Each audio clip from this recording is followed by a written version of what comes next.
جو میرے رسول نبی امی پر ایمان لائے گا. اور اس میں الفاظ آئے فالذین آمنوا بہ وعزروہ ونصروہ واتبعوا النور الذی انزل معہ اولئک هم المفلحون. جو لوگ ان پر ایمان لائیں گے، ایمان کے دو تقاضے میں نے حدیث کی روح سے بتا دیا آپ کو، اطاعت کلی اور محبت تمام انسانوں سے بڑھ کر. دوسری بات فرمائی یہاں پر وعزروہ، ان کا ادب کریں گے، احترام کریں گے. ونصروہ، ان کی مدد کریں گے. ان کو ہم نے بھیجا ہے دین کا غلبہ کرنے کے لیے، دین کو غالب کرنے کے لیے. اس کے لیے ضرورت ہے لوگ ان کے دست و بازو بنے، ان کے ارادوں کے مطابق، ان کے احکام کے مطابق تن من دھن لگانے کے لیے تیار ہو جائیں. تو فرمایا واتبعوا النور الذی انزل معہ، چوتھی چیز، اور اتباع کریں گے اس نور کا کہ جو ان کے ساتھ نازل کیا جائے گا.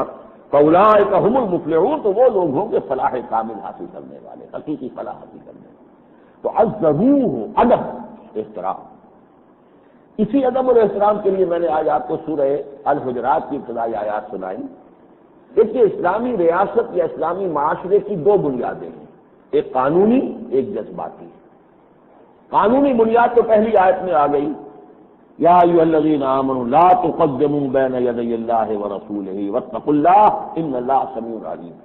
اہل ایمان اللہ اور اس کے رسول سے آگے مت بڑھنا، یعنی تمہاری اتھارٹی ہے within the limits of the injunctions of the Quran and سنہ.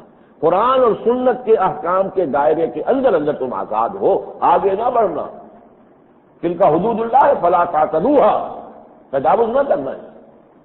اس پر تو کئی دفعہ گفتگو ہوئی ہے کہ ہمارے دستور میں جو یہ دفعہ 227 ہے وہ بالکل اس کی صحیح ترجمانی ہے. No legislation will be done here repugnant to the Quran and the Sunnah. اگرچہ غیر مؤثر بنائی ہوئی ہے وہ تو ایک علیحدہ موضوع ہو جائے گا، لیکن یہ کہ یہ بالکل صحیح ترجمانی ہے دستوری لینگویج میں اس آیہ مبارکہ کی، یا ایھا الذین آمنوا لا تقدموا بین یدی اللہ ورسولہ. اللہ اس کا رسول دونوں کی اطاعت اس کے اوپر قائم ہے. پورا قانونی ڈھانچہ، پورا نظام اس پر قائم ہے، ریاست اس پر قائم ہے. لیکن معاشرے کے اندر یکجہتی رکھنے کے لیے، مرکزیت کے لیے، جذباتی ہم آہنگی کے لیے، کلچرل ہوموجینٹی کے لیے، ثقافتی جو ہے ہم رنگی ہو، یک رنگی ہو، اور کلچرل کنٹینیوٹی کے لیے کہ یہ تسلسل برقرار رہے ثقافت اسلامی کا، اس کی دوسری بنیاد جو ہے معاشرے کی وہ جذباتی لگاؤ ہے محمد الرسول اللہ صلی اللہ علیہ وسلم کے ساتھ. آپ کی محبت، آپ کا احترام.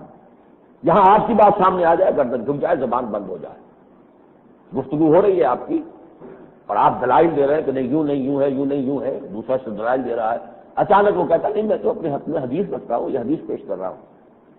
اب آپ خاموش ہو جائیں. آپ یہ تحقیق کر سکتے ہیں بعد میں کہ یہ حدیث صحیح ہے یا نہیں ہے، موضوع ہے، ضعیف ہے، کیا ہے، قابل استدلال ہے نہیں، بعد میں. لیکن اس وقت چپ ہو جانا لازم ہے. اگر قول محمد ہی سامنے آ گیا ہے تو خاموش ہونا، اس لیے کہ یہ ادب کا تقاضا ہے، یہ احترام کا تقاضا ہے. اس کے بعد بھی آپ نے اپنی گفتگو جاری رکھی تو یہ گستاخی ہو جائے گی. اسی لیے دیکھیے اس کے بعد جو 4 آیات مسلسل آئی ہیں ان کا مضمون ہے صرف احترام اور ادب محمدی صلی اللہ علیہ وسلم. یا ایھا الذین آمنوا لا ترفعوا اصواتکم فوق صوت النبی ولا تجهروا له بالقول كجهر بعضكم لبعض ان تحبط اعمالكم وانتم لا تشعرون. اہل ایمان کبھی اپنی آوازوں کو نبی کی آواز سے بلند نہ کرنا، اور کبھی ان سے اس طرح بلند آوازی سے بات نہ کر بیٹھنا جس طرح کہ آپس میں ایک دوسرے سے کر لیتے ہو. مبادا تمہارے سارے اعمال حبط ہو جائیں، اکارت ہو جائیں، تمہاری ساری نمازیں، روزے، حج دے، وانتم لا تشعرون، اور تمہیں اس کا شعور بھی نہیں ہو. تم نے کوئی کفر تو نہیں کیا، تم نے کوئی شرک نہیں کیا، تم نے کچھ نہیں کیا، صرف سوئے ادب گاہی زیر آسماں آدش نازک. لا ترفعوا اصواتکم فوق صوت النبی ولا تجهروا له بالقول كجهر بعضكم لبعض ان تحبط اعمالكم وانتم لا تشعرون. اس کے بعد مثبت انداز میں فرمایا ان الذين يغضون اصواتهم عند رسول الله اولئك الذين امتحن الله قلوبهم للتقوى لهم مغفرة واجر عظيم. یہ تشویق اور ترغیب کا انداز ہے. پہلا ترغیب کا انداز، وہ دھمکی کا انداز تھا، تہدید اور ترغیب. یہ تشویق اور ترغیب کا انداز ہے یقیناً جو لوگ اپنی نگاہ اپنی آوازوں کو پست رکھتے ہیں اللہ کے رسول کے سامنے، وہی ہیں جن کے دلوں کو اللہ نے جانچ کر پسند کر لیا ہے، چن لیا ہے تقویٰ کے لیے، اور ان کے لیے بہت بڑا اجر۔ اس کے بعد ایک اور جو کہ عام طور پر ایسے ہی بغیر کسی ارادے کے ایک ہو رہی تھی، سوء ادب کا ارتکاب ہو رہا تھا، ان الذین ینادونک من وراء الحجرات اکثرهم لا یعقلون، یقیناً وہ لوگ جو آپ کو حجروں کے باہر سے پکارتے رہتے ہیں۔ اب عرب کے لوگ تمدن سے تہذیب سے زیادہ آشنا نہیں تھے، خاص طور پر جو بدو لوگ باہر سے آ جاتے تھے۔ اب وہ جس وقت آئے وہ سمجھتے ہیں کہ ہمیں ملنا ہے محمد سے صلی اللہ علیہ وسلم، اب وہ آوازیں دے رہے ہیں، معلوم ہے فلاں حجرے میں ہیں، فلاں ام المومنین کے ہاں ہیں، وہاں کھڑے ہو کے آوازیں دی، یا محمد اخرج علینا۔ اب اس میں سوء ادب ہے، سوء آداب بھی ہے، ایک شخص کی اپنی ایک پرائیویٹ زندگی بھی تو ہے نا، اس کا اپنا معمولات کا معاملہ بھی تو ہے نا۔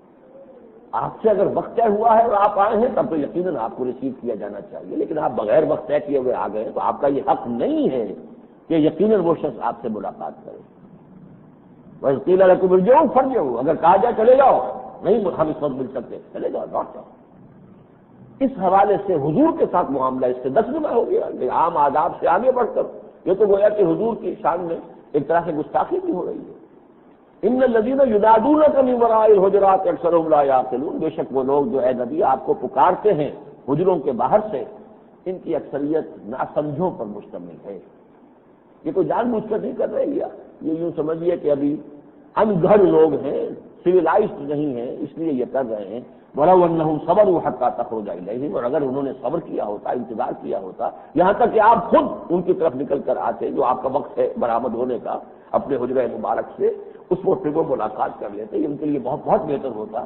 واللہ غفور الرحیم، لیکن چونکہ یہ دانستہ نہیں ہے، نادانستہ ہے، غیر مہذب ہونے کی وجہ سے، تو اللہ غفور الرحیم، اللہ مغفرت کرنے والا ہے، معاف فرمانے والا، رحم فرمانے والا ہے۔ تو یہ ہے اصل میں مسئلہ کہ یہ احترام جو ہے محمد رسول اللہ صلی اللہ علیہ وسلم، آپ کا ادب، یہ ہماری معاشرتی زندگی کا پیوٹ ہے۔ ایک ستون اگر ہے قانون دستور، تو ایک ستون ہے جذباتی طور پر محمد سے صلی اللہ علیہ وسلم اور آپ کا اتباع۔ اگر یہ ختم ہو جائے گا تو تہذیب کا، اسلامی تہذیب کی بنیاد ختم ہو جائے گی۔ یہی تو تھا دین الہی کے اندر، پتہ اسی کا تو چاک کیا گیا تھا دین اکبری میں۔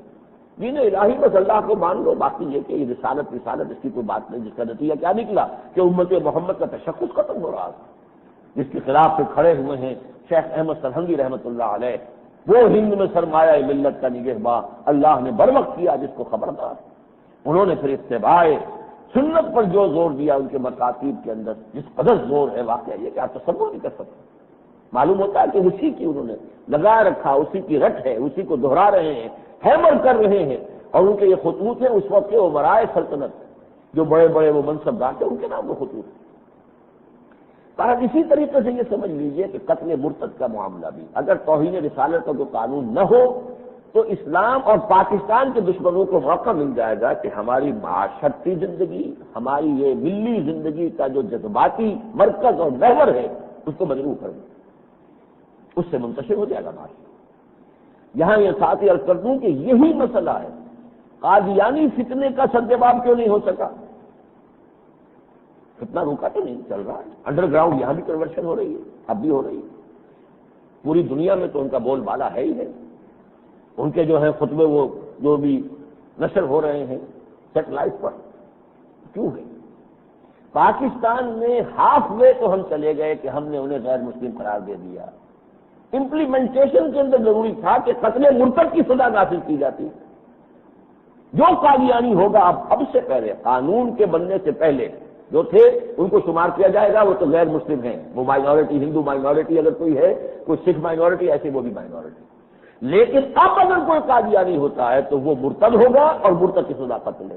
جب تک اس سزا کی تنفیذ نہیں ہوتی اس وقت تک اس فتنے کا سدباب ہو ہی نہیں سکتا، بلکہ انہوں نے مظلومیت کا لبادہ اوڑھا ہوا، ایک سمپیتھی جو ہے ہمدردی پوری دنیا میں، دیکھیے جی ہم تو مسلمان ہیں، ہمیں کہتے ہیں مسلمان نہیں ہیں، ہم نمازیں پڑھتے ہیں، ہمیں کلمہ نہیں پڑھنے دیتے، ہمیں مسجد نہیں بنانے دیتے، تو پوری دنیا میں انہوں نے اپنے لیے ہمدردی کی جگہ پیدا کی، لہذا واقعتاً اس فتنے کا سدباب ممکن نہیں ہے۔ یہ میں نے کئی مرتبہ کہا، بعض مواقع پر مجلس تحفظ ختم نبوت ہے، اس کے بعد اجلاس کے ہوتے ہیں، مجھے بھی بلایا گیا، میں نے کہا جب تک آپ اس پر مورچہ نہیں لگائیں گے، اور میں واقعتاً یعنی ڈال دیتا ہوں اسماعیل قریشی صاحب کو کہ انہوں نے توہین رسالت کے لیے کیپٹل پنشمنٹ طے کروا لی اس ملک کے قانون میں، تو کیا ارتداد کے اوپر نہیں کرایا جا سکتا؟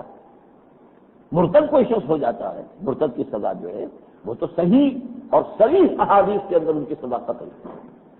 توہین رسالت کے اوپر صریح احادیث، آپ کے بعد واقعات اور افعال تو ہے جن سے ثابت ہوتا ہے کہ جو بھی توہین رسالت کا ارتکاب کرے اس کی سزا موت ہے، اس کی ساری تفاصیل دی انہوں نے اپنی کتاب میں، اور خلافت راشدہ کے دوران بھی ایسے واقعات جو ہوئے، لیکن حضور کا کوئی صریح قول نہیں ہے۔ صریح قول موجود ہے مرتد کے لیے، ہم نے اسے نافذ نہیں کیا، اور جب تک وہ نافذ نہیں کریں گے، میں نے ہمیشہ ان سے کہا جب تک آپ اس پر ڈیرا نہیں لگائیں گے، لیکن غالباً وہی جو اس وقت پوری عالمی فضا ہے دنیا کی، اس کا جو اثر ہے، تو ہمت نہیں ہو رہی کہ یہ مطالبہ بھی کیا جائے کہ قتل مرتد کی سزا بھی یہاں پر نافذ کی جائے۔ بہرحال ایک بات جو میں اور واضح کرنا چاہتا ہوں، اگرچہ وقت ختم ہو رہا ہے، پاکستان میں اس قانون کے خلاف جو سارا ہنگامہ ہو رہا ہے وہ بظاہر عیسائی کر رہے ہیں، حقیقتاً قادیانی کر رہے ہیں۔ وہی پورا فلسفہ عالمی سطح پر بھی قادیانی